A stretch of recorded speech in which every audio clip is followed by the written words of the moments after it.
Kami bersyukur kepada Tuhan Yesus sebab Tuhan itu selalu baik di dalam kehidupan kami. Terima kasih untuk penyertaan-Mu di dalam kehidupan kami Tuhan. Terima kasih untuk Paskah, terima kasih untuk pengorbanan-Mu, terima kasih buat kuasa nama-Mu yang luar biasa di dalam kehidupan kami.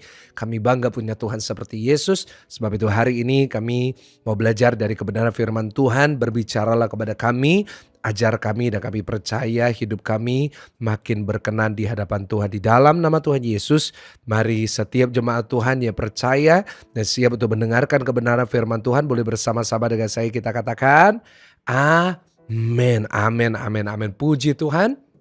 Puji Tuhan, selamat pagi, shalom Bapak Ibu Saudara semua, boleh sama-sama tulis di live chat, Tuhan Yesus dahsyat, Tuhan Yesus dahsyat, Tuhan Yesus dahsyat, karena saya percaya apapun yang terjadi, apapun yang saudara sedang kerjakan hari ini, Tuhan yang akan memberkati, Tuhan yang akan melakukan perkara yang dahsyat di dalam kehidupan saudara, terutama di saat saudara dan saya belajar dari firman Tuhan, di saat saudara dan saya hari ini, kemarin baru kita merayakan Paskah, saya percaya semangat kita dibakar kembali, kita diberikan sukacita, kita diberikan kekuatan, kita diberikan berkat Tuhan, dan saya yakin dimanapun saudara berada pasti diberkati Tuhan, pasti disertai Tuhan, dan pasti dijaga oleh Tuhan. Puji Tuhan Bapak Ibu Saudara, kita sudah belajar Jumat kemarin tentang kuasa nama Tuhan Yesus.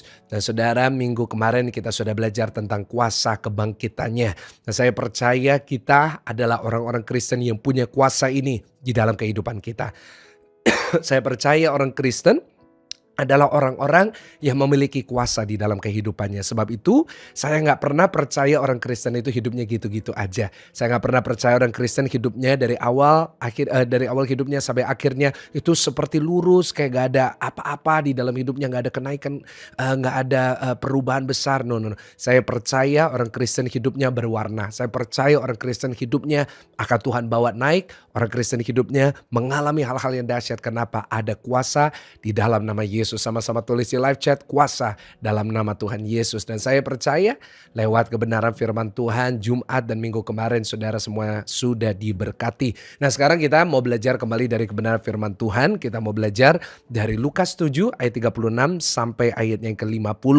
Ya Bapak Ibu, minggu besok ada Pastor Robert Lea yang melayani saudara dan saya di Pakuwon. Ada Pastor Daud Tony melayani di Tunjungan Plaza. Dan saya percaya pasti saudara semuanya akan diberkati lewat firman Tuhan. Dan Bapak Ibu, minggu besok saya akan ada di Singapura dan saya akan melayani di City Harvest. Jadi Bapak Ibu, minggu besok yang di Singapura atau sekitar Singapura, saudara boleh datang di ibadah Indonesian Service dari City Harvest. Saya percaya saudara semuanya pasti diberkati. Saya nggak sabar untuk bisa ketemu dengan jemaat GSJS, Jemaat Doa Pagi yang ada di Singapura, mengundang semuanya untuk bisa datang. Ajak teman-teman yang lain juga untuk bisa datang ke City Harvest di Suntec, Bapak Ibu Saudara ya. Puji Tuhan. Ayo kita belajar sama-sama dari kebenaran firman Tuhan ayat 36 sampai ayatnya yang ke-50. Yesus diurapi oleh perempuan berdosa. Seorang Farisi mengundang Yesus untuk datang makan di rumahnya. Yesus datang ke rumah orang Farisi itu lalu duduk makan. Di kota itu ada seorang perempuan yang terkenal sebagai orang pendosa. Ketika perempuan itu mendengar bahwa Yesus sedang makan di rumah orang Farisi itu, datanglah ia membawa sebuah buli-buli pualam berisi minyak wangi. Sambil menangis ia pergi berdiri di belakang Yesus dekat kakinya, lalu membasahi kakinya dengan air matanya dan menyekanya dengan rambutnya. Kemudian ia mencium kakinya dan meminyaki dengan minyak wangi itu. Ketika orang Farisi yang mengundang Yesus melihat hal itu, ia berkata dalam hatinya, jika ia nabi, tentu ia tahu siapakah dan orang apakah perempuan yang menjamahnya ini. Tentu ia tahu bahwa perempuan itu adalah seorang berdosa.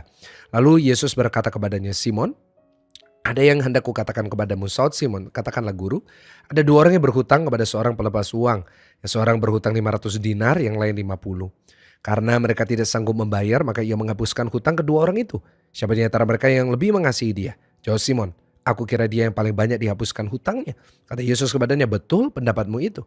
Dan sambil berpaling kepada perempuan itu, ia berkata kepada Simon, engkau lihat perempuan ini? Aku masuk ke rumahmu, namun engkau tidak memberikan aku air untuk membasuh kakiku. Tetapi dia membasahi kakiku dengan air mata dan menyekanya dengan rambutnya. Kau tidak mencium aku, tetapi sejak aku masuk, ia tidak ada henti-hentinya mencium kakiku. Kau tidak meminyaki kepalaku dengan minyak, tetapi dia meminyaki kakiku dengan minyak wangi. Sebab itu aku berkata kepadamu, dosanya yang banyak itu telah diampuni. Sebab ia telah berbuat kasih. Tetapi orang yang sedikit diampuni, sedikit juga ia berbuat kasih. Lalu ia berkata kepada perempuan itu, "Dosamu telah diampuni." Dan mereka yang duduk makan bersama dengan dia berpikir dalam hati mereka, "Siapakah ia ini sehingga ia dapat mengampuni dosa?" Tetapi Yesus berkata kepada perempuan itu, "Imanmu telah menyelamatkan engkau. Pergilah dengan selamat." Yang percaya sama-sama kita mau katakan, amin. Puji Tuhan Bapak Ibu, kita baru saja selesai membaca kebenaran firman Tuhan ini. Kita sudah belajar bagaimana ada seorang wanita yang datang dan meminyaki kaki Yesus. Dan kita mau belajar dari perbuatan wanita ini. Kita mau belajar dari pengorbanan wanita berdosa ini. Sama-sama tulis di live chat, pengorbanan wanita berdosa. Nah, kita mau belajar dari peristiwa ini, sebuah peristiwa yang mengganggu banyak orang Farisi pada saat itu. Kenapa?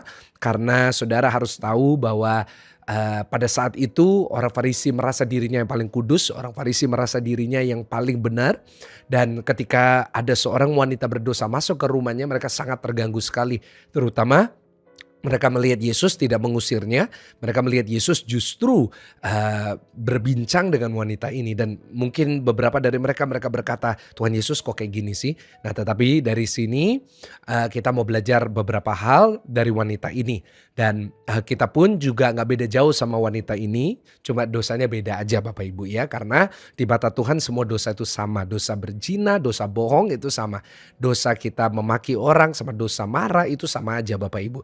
Ya, dosa kita mengumpat orang di dalam hati dan kita dosanya memikirkan sesuatu yang jahat itu juga dosa di mata Tuhan. Dan tidak ada satu yang lebih berat daripada yang lainnya, karena upah dosa ialah maut. Nggak ada firman Tuhan yang berkata upah dosa yang besar ialah maut, upah dosa putih cuma dihukum sebentar. Nggak ada, semuanya adalah maut. Nah, kita mau belajar bersama-sama daripadanya. Nah, saudara, hari ini kita belajar bersama-sama dari ayat 38. Ada 3 hal yang saya pelajari dari wanita ini yang patut kita contoh Bapak Ibu Saudara. Dikatakan ayat 38, sambil menangis ia pergi berdiri di belakang Yesus dekat kakinya, lalu membasahi kakinya itu dengan air matanya dan menyekanya dengan rambutnya. Kemudian ia mencium kakinya dan meminyakinya dengan minyak wangi itu. Dikatakan Bapak Ibu Saudara, dia membasahi kaki Yesus dengan air matanya. Kenapa dia bisa sampai membasahi kaki Yesus dengan air matanya? Karena dia tidak berhenti menangis. Bapak Ibu, pelajaran pertama yang saya dapat dari wanita ini adalah dia penuh dengan rasa penyesalan. Sama-sama tulis di live chat, rasa penuh penyesalan. Bapak Ibu, saya rasa itu satu hal yang perlu kita pelajari, yaitu kita harus memiliki rasa menyesal. Hari-hari ini kita sudah lupa dengan kata itu, yaitu kita sudah lupa dengan kata menyesal. Kenapa? Karena seringkali kita merasa diri kita paling benar, kita merasa diri kita apa yang pernah kita perbuat ya sudah diampuni, maka kita nggak perlu menyesalinya lagi. No, kita tetap harus menyadari ini. Bapak Ibu, saat kita datang kepada Tuhan, satu hal yang harus kita sadari adalah betapa dalamnya kita telah jatuh. Setiap kali kita datang kepada Tuhan, kita mau melayani Tuhan. Kenapa kita berkata, "Tuhan layakkan aku, Tuhan sucikan aku." Kenapa? Karena kita sadar dan kita mengingat kembali bahwa sebenarnya kita ini manusia biasa yang penuh dengan kekurangan. Kita sudah berusaha untuk hidup benar, tetapi seringkali kita jatuh. Karena itu Bapak Ibu Saudara, harus ada rasa penyesalan itu. Supaya apa? Supaya kita tidak mengulangi lagi. Bapak Ibu, wanita ini menyadari bahwa dia adalah seorang yang berdosa. Dia bukan orang yang munafik, dia bukan orang yang bermuka dua, tapi dia mengakui bahwa dia adalah seorang wanita yang berdosa, wanita yang tidak benar. Kenapa? Ya karena memang mungkin itu adalah cerita hidupnya sejauh itu.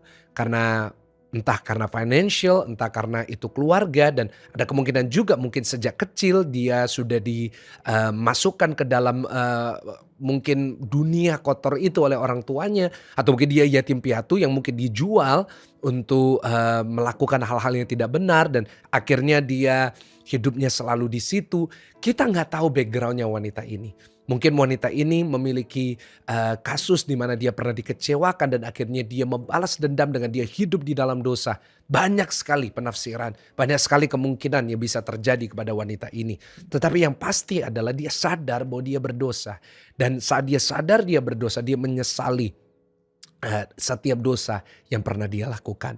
Bapak Ibu Saudara, saya rasa sangat bagus sekali kalau kita pun juga bisa punya rasa itu. Kita juga bisa menyadari betapa dalamnya kita telah jatuh.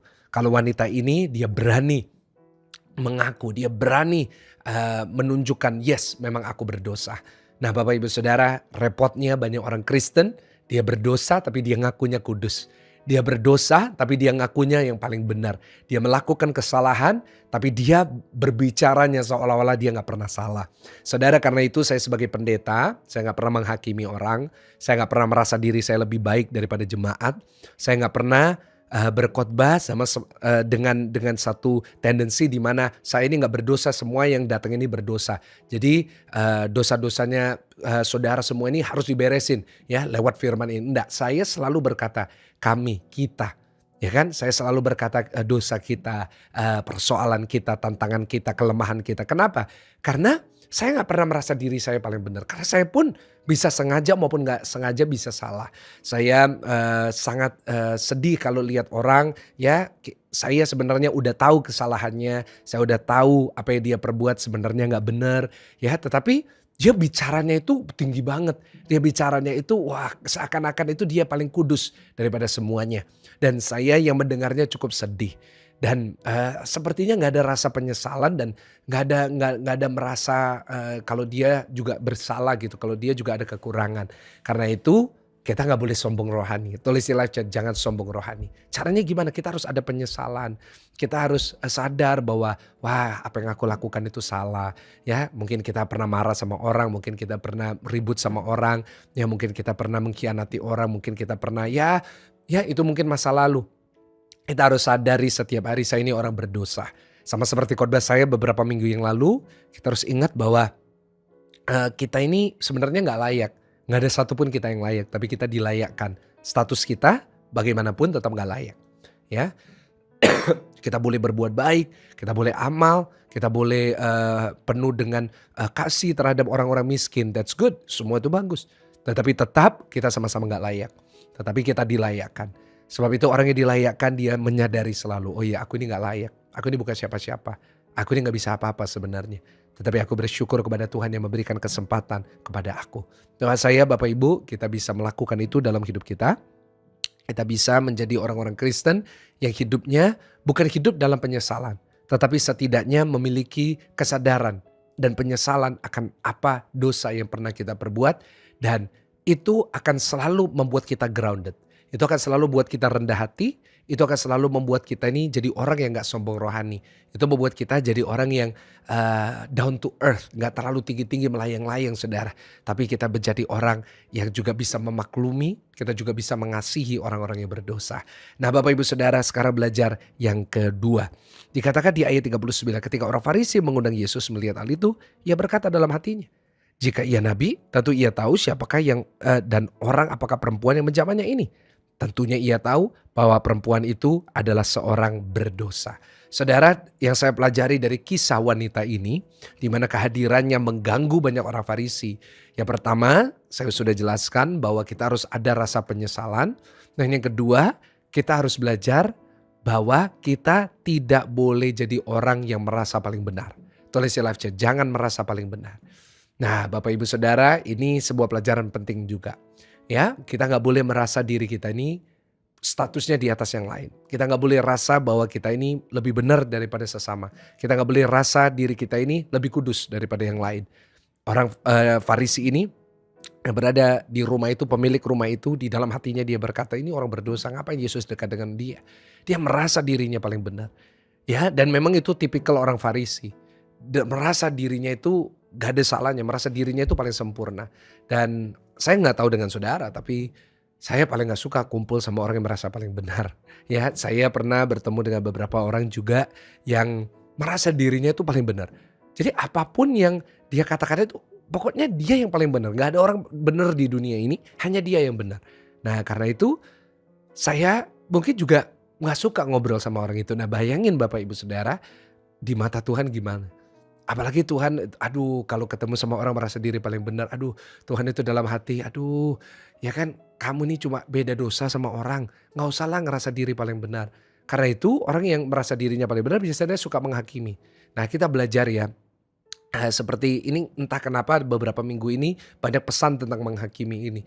Karena saya rasa bahwa ya itulah yang terjadi di kalangan banyak orang-orang Kristen.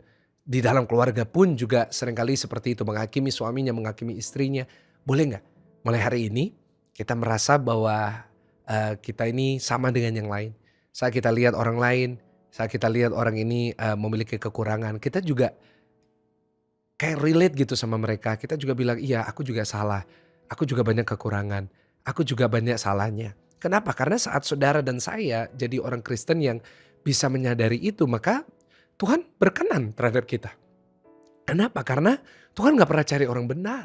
Tuhan cari orang yang berdosa. Firman Tuhan berkata, dokter datang untuk orang sakit, bukan untuk datang untuk orang yang sehat. Nah, jadi kalau kita merasa diri kita paling sehat, artinya kita merasa kita gak butuh Tuhan dan Tuhan akan merasa gak dibutuhkan oleh kita. Justru orang yang tidak benar merasa dia butuh dibenarkan. Karena itu dia perlu Tuhan Yesus. Nah, Bapak Ibu, dua hal ini kita pelajari. Yang pertama, saya ulangi sekali lagi supaya gak lupa, yaitu kita harus ada rasa penyesalan dalam hidup. Kalau kita udah ngelakuin dosa, nyesel, harus ada penyesalan, oh itu salah. Dan kita segera berubah. Dan yang kedua, kita gak boleh ngerasa diri kita paling benar. Saat kita udah penyesalan, kita udah berubah, lalu kita udah benar. Nah biasanya nih repotnya kita suka menghakimin orang lain. Padahal dulu kita juga kayak gitu. Ya, bagi saudara yang dulu mantan pemarah, jangan menghakimi orang yang pemarah. Karena dulu kita juga seperti itu. Coba kita lebih dahulu aja bertobatnya, lebih dahulu aja diubahkan sama Tuhan. Ya, sebab itu orang Farisi ini juga seharusnya mereka lihat wanita ini mereka senang. Kenapa? Karena wanita ini kembali ke jalan yang benar. Oh, wanita ini mau bertobat. Ya, jadi hari ini doa saya saat kita lihat orang lain, kita nggak menghakimi, tapi kita bersyukur dan kita doain mereka. Dan yang terakhir Bapak Ibu Saudara, kita belajar dari kisah wanita ini adalah kembali kita baca ayatnya yang terakhir, dikatakan di ayat yang ke-38, sambil menangis ia pergi berdiri di belakang Yesus dekat kakinya, lalu membasahi kakinya dengan air matanya dan menyekanya dengan rambutnya. Kemudian ia mencium kakinya dan meminyakinya dengan minyak wangi itu. Nah Bapak Ibu Saudara, yang ketiga kita belajar bahwa kita harus melakukan yang terbaik untuk Tuhan. Tulis di live chat, melakukan yang terbaik buat Tuhan. Karena wanita ini ketika dia bertemu dengan Yesus, dia bukan hanya menangis dan menyesali, tetapi dia pun juga memberikan minyak wangi yang terbaik. Dia melakukan yang terbaik. Kenapa dia melakukan yang terbaik? Karena dia tahu bahwa dia gak bisa membalas kebaikan Tuhan dalam hidupnya. Dia gak bisa menebus semua kesalahan-kesalahannya. Tapi setidaknya yang dia bisa lakukan adalah dia mempersembahkan yang terbaik yang ada pada dia. Saudara, kita pun juga gitu. Kenapa kita harus memberikan yang terbaik buat Tuhan? Kenapa Paskah kemarin saya berikan yang terbaik? Karena untuk setiap kebaikan Tuhan dalam hidup kita, untuk setiap karunia-Nya dalam hidup kita, tidak pernah sekalipun kita bisa membalas. Kita mau memberikan berapapun gak bisa balas kasih Tuhan. Tetapi setidaknya adalah kita jadi orang yang tahu diri. Tulis di live chat, tahu diri. Ya kan? Itu saya rasa juga Tuhan taruh di dalam hati saya banyak sekali tentang itu.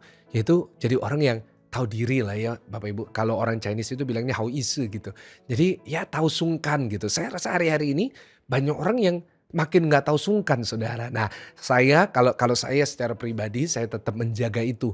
Saya tetap jaga rasa sungkan ya, saya tetap ya hal istilah dengan orang. Saya bisa ya ngerti orang, ngerti posisi, ngerti etika. Nah sedangkan kita tinggal di zaman orang nggak punya etika ya. Dan saya berdoa bahwa apa yang dilakukan wanita ini dengan dia terus memberikan yang terbaik. Karena dia sadar dia gak bisa balas kebaikan Tuhan, kita juga lakukan dalam hidup kita. Kita kalau bisa diberkati, kalau bisa hidup, kalau bisa nafas, kalau bisa sukses. Ya bahkan semua itu karena Tuhan. Karena itu kita harus kasih yang terbaik buat Tuhan. Jangan kasih Tuhan sisa-sisa. Jangan kasih Tuhan yang ya biasa-biasa aja. Jangan kasih Tuhan ya buat apa Pak? Buat Tuhan biasa aja, Tuhan ngerti, Tuhan lihat hati. No. Tetapi kita harus berikan yang terbaik yang kita bisa. Bukan berarti semuanya harus mewah, semuanya harus luar biasa. Enggak. Tapi kalau kita bisa, kenapa enggak? Kenapa kalau kita mampu, kenapa kita nggak kasih? Kenapa kita tidak beri? Ya kalau ada waktu buat dunia, kenapa nggak ada waktu buat Tuhan? Doa saya lewat firman Tuhan, lewat apa yang kita pelajari dari wanita ini, kita disadarkan. Yang namanya orang-orang Farisi ditegur sama Tuhan Yesus. Aku masuk ke rumah, nggak basuh kakiku. Aku masuk ke rumah, kamu nggak meminyaki kepalaku. Kamu gak mencium aku. Kamu gak ngelakuin apa. Kenapa mereka gak ngelakuin itu? Mereka ngerasa paling benar. Mereka ngerasa buat apa aku ngelakuin ini. Aku udah benar. Aku udah ngelakuin ini. Udah ngelakuin itu. Dan akhirnya dia gak mau melakukan apa-apa lagi buat Tuhan. Nah sedangkan wanita ini dia sadar.